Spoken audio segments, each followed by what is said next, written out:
Welcome again, MPC. This time we continue our press conference with Presidential Spokesperson Harry Roque. Good morning, sir. Good Monday morning to all of you.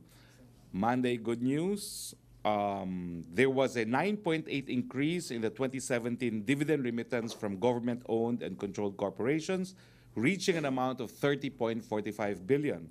This is higher than 27.73 billion collected in 2016. The Department of Finance reported that the 2017 collections came from 53 GOCCs, including the Civil Aviation Authority of the Philippines, which had not remitted dividends for the past 4 years, but has now emerged as one of the biggest dividend contributors. No? Other biggest dividend contributors include the Philippine Deposit Insurance Corporation, 7.46 billion, Development Bank of the Philippines, 2.51 billion, Manila International Airport Authority, 2.22 billion, Philippine Ports Authority, 1.95 billion, Bangko Sentral ng Pilipinas, 1.84 billion, National Power Corporation, 1.39 billion, Philippine Amusement and Gaming Corporation, 1.18 billion, and Subic Bay Metropolitan Authority, 923.6 million. More good news, we are pleased to announce that the Philippine Ports Authority has surpassed its target net income for the first 11 months of 2017 with a recorded 16% increase, reaching an amount of 8.310 billion compared to 7.164 billion in 2016.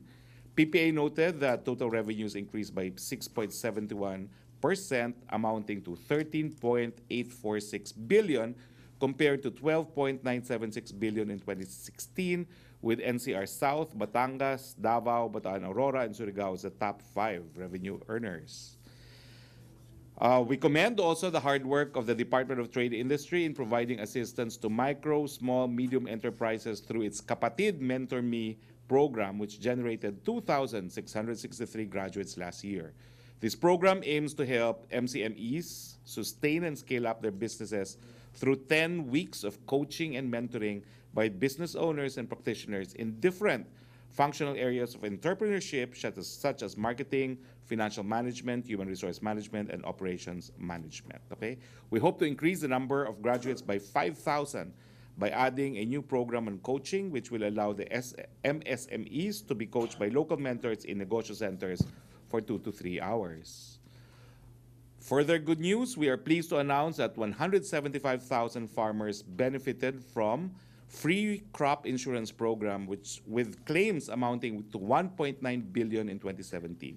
This is 24% higher than 1.51 billion worth of insurance paid in 2016.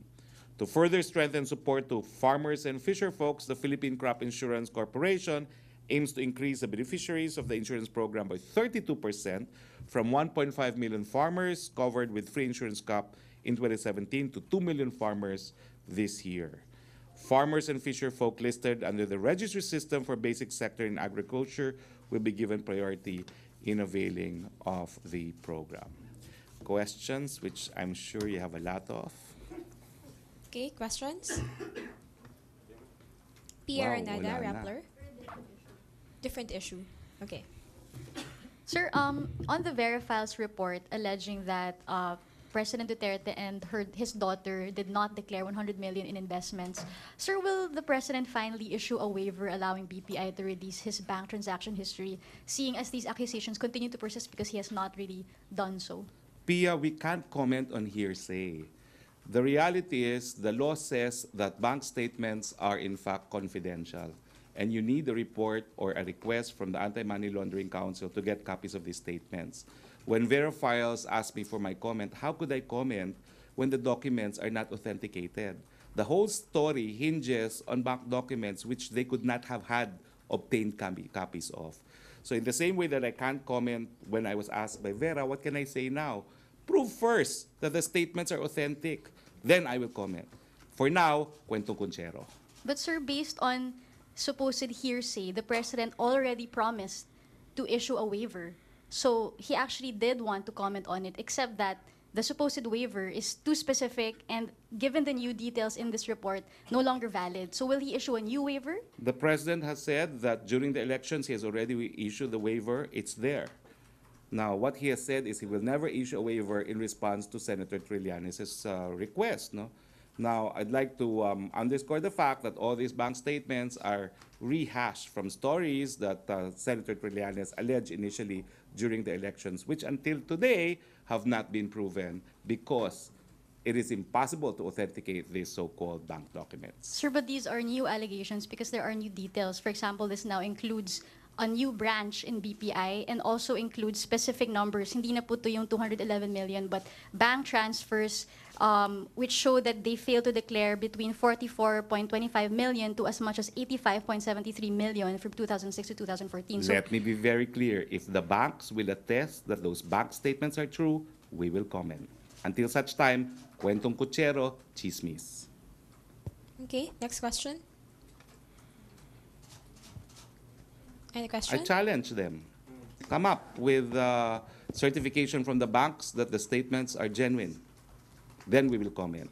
But it's really is improper to comment on chismis. And they will remain chismis until the banks attest to the truth and veracity of these bank statements.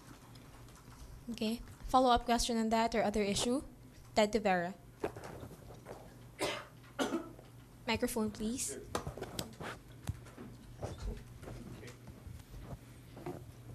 Good morning, Secretary. Yes, morning. Wall Street Journal reported over the weekend that the United States has launched this Operation Pacific Eagle since September 2017. And the report said that the Philippine government asked the United States for such help in counterterrorism measures. What do we say about this, Secretary? Why did we ask the United States for help, and why was this apparently made secret? We ask help from anyone, from all countries of the world, because the threat of terrorism is not just in the Philippines, it's a worldwide concern. So if countries want to give whatever assistance they could and they want to, it's welcome. But I think terrorism now is not just a subject of concern in international organizations such as ASEAN, it is on top of the priority as well of multilateral agencies such as the United Nations. Why was it not announced or made public, Secretary? I do not know why we have to announce a call for assistance for anti-terrorism initiative. That's not top secret. The fact that I'm acknowledging that any country that can provide assistance in the fight of the entire planet against terrorism is a welcome development. And if assistance will be given, we would gladly accept this assistance. Last on my end, Secretary. Does this move not disregard the President's independent foreign policy? Because before he said that he does not want such moves anymore. Well, you know, an independent foreign policy recognizes that there are threats which are common to the entire humanity, and the threat of global terrorism is one of them. Thank you. Dexter Ganibe, DZMM. Joseph, microphone, please. Sir, statement niyo po dun sa, I mean, may written statement na po nilabas, pero gusto ko lang yung sagot. Dun sa pahayag ng Chinese authorities na hindi pag-aari ng Pilipinas ang Benham Rice. Well, ang katotohanan po, no, malinaw po na ang Pilipinas ay may titulo sa Benham Rice. Sorry. Unang-una, tama po yun. Wala tayong titulo sa Benham Rice because what we have is sovereign rights. Sovereign rights is different from title. Sovereign rights is the exclusive right to explore and exploit the natural and non-living resources, natural resources found in the area. Now, as early as 2012, this was awarded to the Philippines. We made an application for an extended continental shelf. I'm proud to state that when I first became director of the UP's Institute of Legal Studies, that was our #1 project to collate scientific data to make the submission. We did, and we were granted Benham rights as part of our extended continental shelf. We do not have sovereignty in the Benham rights because what we only have in the Benham rights as part of extended continental shelf is the right to explore and exploit the natural resources found thereat. Kasama din po ba dun yung right na allow other countries to explore it? Kasama po sa exclusive na karapatan ng sovereign rights ay yung desisyon, yung sovereign decision na payagan yung ibang mga bansa na conduct ng scientific studies, no? Because it is sovereign, because it is exclusive, ibig sabihin nun, decision na ng soberenya yun. Soberenyang bansa kung nais niyang i-share sa iba. And we have allowed scientific research on the basis of guidelines that are already existing. And other nations or other companies from different countries can also apply. Do you have details, Secretary, kung nag-start na ba itong scientific research ng China? I believe, well, I'm not sure if it has, no? But I think two of the conditions that we imposed, number one, Filipino scientists will participate, and number two, that the research or the result of the scientific research will be shared with the Philippines. Thank you. Next question. Okay. Hannah Jane Sancho.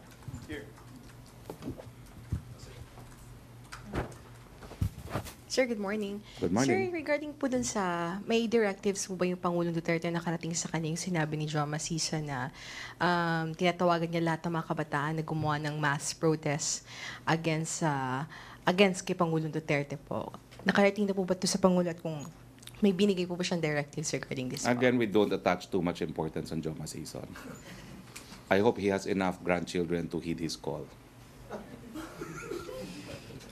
Thank you, sir. Yes. Philip Tebeza, Inquirer.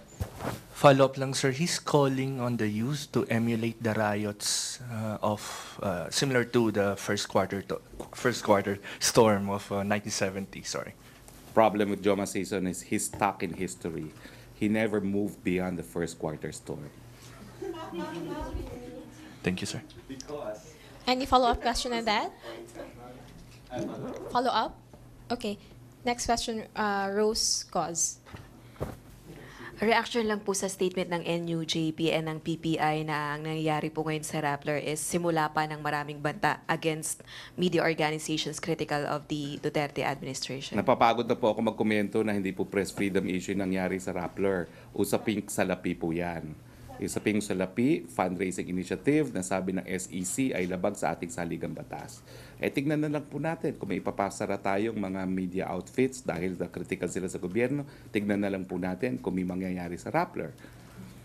Kung mayroong tangka o pagpipigil na pigilin sila sa kanilang pag-eksersisyo ng kanilang propesyon na bilang mga mamamahayag. Hayaan na lang po natin na yung facts will prevail. Kasi kahit anong sabi namin na wala kaming kinalaman dyan, walang kinalaman ng presidente, ayaw naman nilang tumigil. Pero ulitin ko po, salapi po ito. Usaping pera, hindi po usaping kalayaan. Pero do we expect po na ang Duterte administration is to run after media organizations na kinakitaan ng paglabag sa batas? Alam mo kung gusto kong gawin ng presidente yun, matagal na niyang ginawa. Ang ginagawa ng presidente, magsulat kayo na hindi niya gusto, sigawan nila kayo. Sisigawan kayo ng presidente at mumurahin kayo, pero hanggang doon lang kami. Kasi talaga namang karapatan ng malayang pananalita. Huwag lang kayo magagalit kapag ang presidente minura kayo, no? Dahil karapatan din niya yun. Okay? Any more question? Nestor Corrales, Inquirer. Sir, 2 mayors from Iloilo last week transferred to the President's PDP Laban in a mass oathing ceremony. They were both earlier tagged and included in the President's drug matrix or drug list. So what does this say about the President's stance against illegal drugs? I believe before they were allowed to join the PDP Laban, their names were cleared. We will not knowingly allow any drug lord to join the administration party. Cleared, sir, meaning they were cleared by the DOJ or ano po yung process? I think they were cleared by the police agencies because it is the police agencies that provided the drug list. Okay, sir. Joseph Morong, Jimmy 7. Sir, curious lang, si Presidente hindi naman pumunta kay Isabel, no? Hindi po. Why did he not? He had prior schedules in Davao. Okay. Sir, yun sa Scarborough, you said, what's your statement? You do not interfere with the intramurals between the US and China? Can we have just an on? Well, ang nagpapalitan po ng mga maanghang na salita ay sa panig ng Estados Unidos at China. Hindi po tayo maghihimasok dyan. Ang interes po ng Pilipino, ngayon ang Pilipinas ay yung karapatan ng ating mga mangingisda na magpatuloy sa kanilang hanap buhay na pangingisda dyan sa Boro At yan naman po yung nangyayari ngayon. So tayo po ay patuloy na naninindigan ang Scarborough ay teritoryo ng Pilipinas, pero isinentabi po na muna natin ang usaping titulo dyan sa Scarborough, no, para po magkaroon ng hanap buhay ang ating mga mamamayan. Pero sir, bakit po nagkiklaim ng soberenya yung China sa Zambales? Ano bang magagawa natin sa kanila? Hindi mag-claim sila na mag-claim.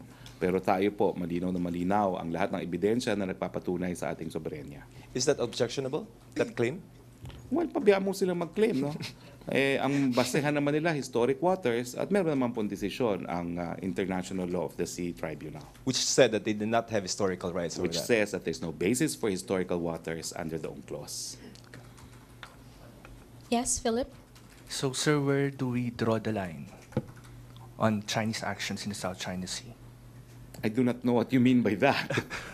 Because for now, we maintain we have title, despite China's contrary statements. But for now, what's important is the right of livelihood of our fishermen, and right now, our fishermen are able to exercise this right. You mentioned kasi, sir, before na yung island reclamation ang it would endanger or jeopardizing goodwill commitments that That's they in made. connection with what we think is covered by the obligation of good faith. So that still holds. That is the goodwill obligation that we expect compliance on the part of China, that they will not reclaim or create new artificial islands. So, is that the red line for the Chinese government? Well, let's just say that if there are new reclamations or new artificial islands, then we would then maintain that there would be a breach of the good faith obligation. But so far, no breach. And doing that would jeopardize the friendly relations between Manila and Beijing. Well, if I they think do at that. this point, the Manila and Beijing know that it is to both our interests to maintain the current good relations. And that is why the status quo is being observed. Okay, thank you, sir. All right, yes, sir. Sir, any development lang po dun sa ENDO? The DOLE announced that the executive order on ENDO will be issued soon. I'm not sure exactly when, but I know the Secretary Bello mentioned that it is forthcoming. Sir, ending the contractualization? Yes, yes. Lalagdaan daw po ni President? I think so, because executive order will be issued by the President. Okay, any more questions? Joseph Morrow, one Sir, more. may pinapako lang yung office. Yung si second cousin ni Sir, Cebu Mayor Ramonito Dorano will face some case in the Sandigan for failure to reinstate city employees. He's a second cousin, so... Proof that the President does not care. Even if you're a relative, you breach the law, you will be prosecuted and punished for your acts. Okay, thank you. All right, last one question. PR Nada, Rappler. Sir, just on the frigate deal, so we were able to get a comment from the former undersecretary in the palace, Lloyd Christopher Lau, and he was saying that receiving complaints about such contracts is a usual course of procedure in the office of SAP. So, sir, but then he also defended himself, saying that his office is in charge of looking into complaints of presidential appointees. So is it really already the norm for Palace to look into such big-ticket contracts, even if it's already supposed to be implemented? I mean, why is it that way? The reason why they had to refer it was because the communication was received by the Palace. It's not just the PMS that has that course of action. Even my office, I'm probably the second most written office too, no, in the Palace. No? All I can do is to refer it to the appropriate line agency. No? But they did more than just refer it. They actually called a meeting in Malacañang to talk about the CMS election. So is that normal? I do not know if they actually called for a meeting, because what you said is that they transmitted the information. No? You said that Yusek Lau, then Yusek Lau, admitted to transmitting that information. No, sir. He So also what I'm confirmed to saying holding the is, meeting. I do not know about that as a matter of fact. No? If they did, so be it, because in effect, the white paper is a form of complaint that had to be attended to. Are you going to close your eyes to complaints being sent to the Palace? At least it proves that we're in compliance with the obligation under the Salonga law. No? Not only to reply, but to look into matters received by the Palace. And as you can see, there's been quite a number of complaints received by the Palace, acted upon, particularly on the issue of corruption and junkets. But do you think this particular process could also be abused by contractors or private people with private interests to have the palace speak on behalf of their private interests? Could be, but that's why we retain very intelligent people in the palace. So how do, sir, do we guard against this process being abused by such interests? Because we have intelligent people. That's it? Well, what else do you want me to say? There are complaints that have to be acted upon. You discern the truth from fiction. Same thing about journalism. There's a mental process involved. And of course, what would be deplorable if the palace were to ignore complaints made and submitted to it. It shows that we don't sit on complaints. Okay, one last, Joseph. Sir, she said a statement na naman yesterday, no? But on ASEC Uson's UST, what do you call it, recognition, what is the palace statement on it? Well, we're happy for ASEC Uson, and I suppose that validates that her appointment was for good reasons. No? It is the oldest university in Asia, after all, and to be given this recognition must be really a source of honor for ASEC Uson. How do you respond to those who are against it? Well, you know, ASEC Mocha Uson can respond to them, but the palace does not have to. Okay, thank you. Okay, thank you very much, MPC. Thank you also, Presidential Spokesperson Harry Roque. That Thank wraps you. up our press conference. Back to the main studio of PTV4 and Radyo Pilipinas. Thank you. See you tomorrow.